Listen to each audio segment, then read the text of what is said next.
इस वीडियो के अंदर हम लोग डिस्कस करने वाले हैं how to file the revise idea. जी हाँ, असेसमेंट ईयर 26-27 के लिए एक बहुत ही बड़ा अपडेट है।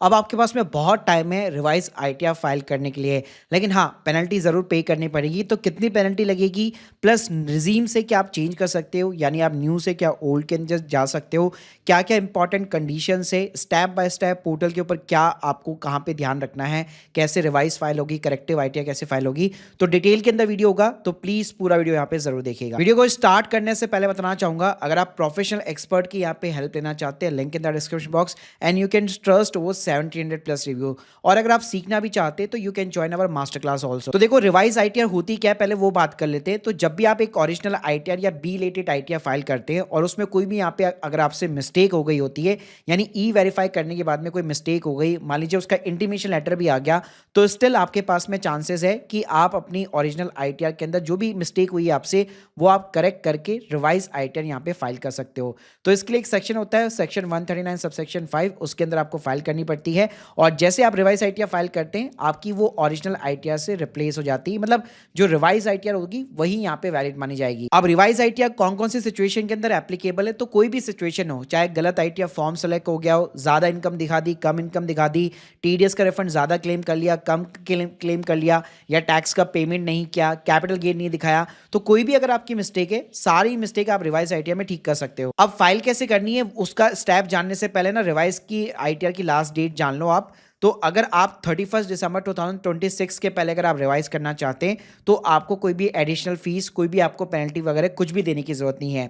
अब इस साल सबसे बड़ा अमेंडमेंट ये है कि अब से जो है रिवाइज आईटीआर जो है आप 31 मार्च तक यहाँ पे फाइल कर सकते हो, यानी इस साल के लिए 31 मार्च 2027 तक आप आराम से फाइल कर सकते हो। लेकिन जैसे आपका दिसंबर एंड होगा, उसके बाद में मार्च के बीच में अगर आप कभी भी फाइल करना चाहते हो रिवाइज आईटीआर को, तो 5 लाख तक की इनकम पे 1,000 रुपए और 5 लाख से ज्यादा की इनकम पे 5,000 रुपए की एक्स्ट्रा फीस आपको गवर्नमेंट को यहाँ पे करनी पड़ेगी रिवाइज आईटीआर के लिए। तो आपको देखो, डेट का तो एडवांटेज यहाँ पे गवर्नमेंट दे रही है, तो मेक श्योर करो हमेशा 31 दिसंबर के ही पहले फाइल करो रिवाइज, ताकि कोई आपका चार्जेस एक्स्ट्रा वगैरह फीस वगैरह जो है गवर्नमेंट को ना देनी पड़े। तो फाइल कैसे करनी है, फाइल करने के लिए सबसे पहले आपने जो ओरिजिनल रिटर्न यहाँ पे फाइल कर रखी है, जैसे अगर आप व्यू फाइल रिटर्न में जाएंगे, जो ओरिजिनल रिटर्न है उसका जो एक्नॉलेजमेंट नंबर है वो आप सिंपली यहाँ पे कॉपी कर लीजिएगा।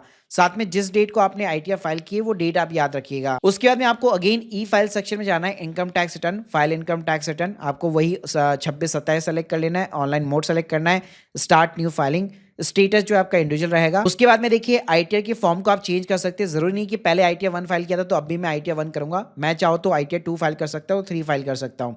उसके बाद में प्रोसीड करना है, वही सेम प्रोसीजर रहेंगे, मतलब जो पहले आपने ओरिजिनल आईटीआर के अंदर स्टेप लिए थे सेम प्रोसेस रहेगा। तो चेंजेस का होंगे वो आपको मैं बता देता हूँ। तो जैसे आपकी आईटीआर ओपन हो जाती है, तो देखिए चाहे आईटीआर 1 है, 2 है, 3 है, 4 है, सबका ना एक पर्सनल और एक जनरल इन्फॉर्मेशन होता है। सबसे पहला वही शेड्यूल होता है, तो वहां पे ना फाइलिंग सेक्शन होता है। तो पहले जब आपने ओरिजिनल रिटर्न यहाँ पे फाइल की थी, तो आपने 139 सबसेक्शन 1 या 139 सबसेक्शन 4 के अंदर यहाँ पे फाइल की थी।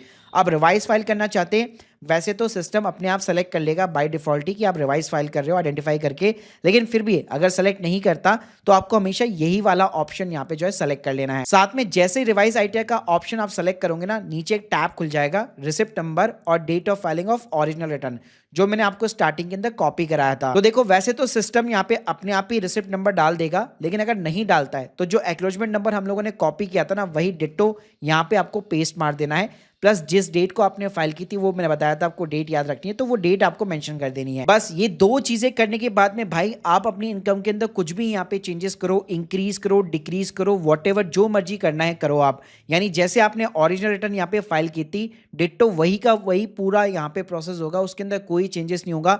मतलब आप ये समझ लो, आप ना एक फ्रेश इनकम टैक्स रिटर्न यहाँ पे फाइल कर रहे हैं। बस स्टार्टिंग में मैंने आपको जो स्टेप बताया, बस वहाँ पे एक्नॉलेजमेंट नंबर डालना है और आपको date of filing of original return यहाँ पे पुट करनी है। उसके बाद में आप चाहो तो डिडक्शन वगैरह ले सकते हो, या जो भी मतलब आपको लेना है, टैक्स पेड कॉलम के अंदर कोई टीडीएस की एंट्री वगैरह चेंज करनी है, कुछ करना है, तो ये सारी चीजें यहाँ पे पॉसिबल है। और सेम चीज अगर आप आईटीआर 2 के अंदर भी जाएंगे, तो वहां पे भी जब फाइलिंग स्टेटस वाला कॉलम खोलेंगे, तो वहां पे भी आपको सेम ऑप्शन रिवाइज का मिल जाएगा और सेम आपको रिसिप्ट नंबर और date of filing of original return डालना है। मतलब चाहे आईटीआर 1 है, 2 है, 3 है, 4 है, सबके अंदर ये सेम स्टेप रहने वाला है। बाकी आप ये समझ लिए आप एक फ्रेश आईटीआर यहाँ पे फाइल कर रहे हो। अब वैसे तो मैंने सारे फॉर्म्स के ऊपर अलग अलग वीडियो बना रखे, आप चाहो तो माई ऑनलाइन से ये सर्च करके जो भी आईटीआर 1 फाइल करनी है, 2 करनी है, उस अकॉर्डिंग आप यहाँ पे जो है सर्च कर लेना, सब पे डिटेल वीडियो मिल जाएगा। अब मैं बात करता हूँ कुछ इंपॉर्टेंट रूल्स की, जैसे अगर लोग यहाँ पे रिजीम वगैरह चेंज करना चाहते हैं या कुछ चीज़ें करना चाहते हैं तो क्या वो पॉसिबल है, प्लस एक डिफेक्टिव नोटिस वगैरह भी अगर आपको आता है तो उसके अंदर क्या आप रिवाइज फाइल कर सकते हो। तो देखो पहली बात तो ये कि आप जब रिवाइज यहाँ पे आईटीआर कर रहे हो तो एक चीज मेक श्योर कर लो कि आपकी ओरिजिनल रिटर्न जो है ई वेरीफाई जरूर होनी चाहिए। अगर वो ई वेरीफाई नहीं है तो आप यहाँ पे अपनी आईटीआर को रिवाइज नहीं कर पाओगे, यानी ओरिजिनल रिटर्न आपकी ई वेरीफाई जरूर होनी चाहिए। बाकी अगर आपको डिफेक्टिव नोटिस वगैरह मिलता है तो उसका रिप्लाई जो है आपको रिवाइज रिटर्न के साथ नहीं करना है। प्लस अगर आप टैक्स रिजीम चेंज करना चाहते हो, जैसे मान लीजिए आपने जो ओरिजिनल आईटीआर भरी थी उसके अंदर आपने न्यू टैक्स रिजीम यहाँ पे सेलेक्ट की हुई थी, फिर अगर आप रिवाइज यहाँ पे आईटीआर फिलअप कर रहे हो तो ध्यान रखिएगा आप यहाँ पे रिजीम के अंदर चेंज नहीं कर पाओगे। अब यहाँ पे एक और सबसे बड़ा सवाल आता है क्या आप टैक्स रिजीम के अंदर चेंज कर सकते हो। तो देखो अगर आपने टाइम के ऊपर रिटर्न यहाँ पे फाइल कर रखी है तो अगर आप फिर रिवाइज कर रहे हो और अभी तक ड्यू डेट वगैरह नहीं गई है तो डेफिनेटली आप यहाँ पे अपनी रिजीम को यहाँ पे न्यू टैक्स रिजीम से अगर आप ओल्ड टैक्स में चाहो तो आप डेफिनेटली चेंज कर सकते हो। लेकिन अगर आपकी ड्यू डेट जा चुकी है तो फिर रिवाइज आईटीआर के अंदर आप रिजीम वगैरह चेंज नहीं कर पाओगे, जो ओरिजिनल रिटर्न के अंदर रिजीम थी वही आपको सेलेक्ट करनी पड़ेगी। तो रिजीम में कभी भी गलती मत करना, क्योंकि कई लोग गलती ये कर देते हैं कि पहले कोई और रिजीम सेलेक्ट की हुई थी, अब कोई और रिजीम सेलेक्ट की हुई है, उनको ड्यू डेट का नहीं मालूम होता, फिर इंटीमेशन लेटर के अंदर कभी कभार जो है डिमांड नोटिस जारी हो जाता है। तो इस चीज का आप खास ध्यान रखिएगा। और इसके अलावा कई लोगों का सवाल होता है कि कितनी बार मैं रिवाइज आईटीआर कर सकता हूं, मतलब मैंने एक बार ओरिजिनल फाइल की, फिर रिवाइज जो मैंने फाइल की वो भी मैंने गलत कर दी, तो उसके बाद में भी आप डेफिनेटली रिवाइज कर सकते हो। तो उसके अंदर कोई भी लिमिटेशंस नहीं है, आप अनलिमिटेड टाइम्स यहाँ पे रिवाइज कर सकते हो। आपकी जो फाइनल रिवाइज रिटर्न होती है वही यहाँ पे अल्टीमेटली वैलिड यहाँ पे मानी जाएगी, वही प्रोसेसिंग के अंदर ली जाएगी। और रिवाइज आईटीआर के अंदर भी जो प्रोसेसिंग होती है वो सेम काइंड ऑफ दी होती है, मतलब ओरिजिनल के साथ में आपको रिवाइज भी दिखेगी और उसमें भी अलग से आपका इंटीमेशन ऑर्डर वगैरह डेफिनेटली इशू होता है। So guys hope you like this video, please subscribe channel. अगर आप लोग की कोई भी डाउट्स है कमेंट बॉक्स में जरूर बताइएगा। और अगर आप सर्विस वगैरह अवेल करना चाहते हैं या हमारे कोर्सेज के थ्रू एडवांस लेवल के ऊपर लर्निंग लेना चाहते हैं, link in the description box. Thank you guys, thank you very much.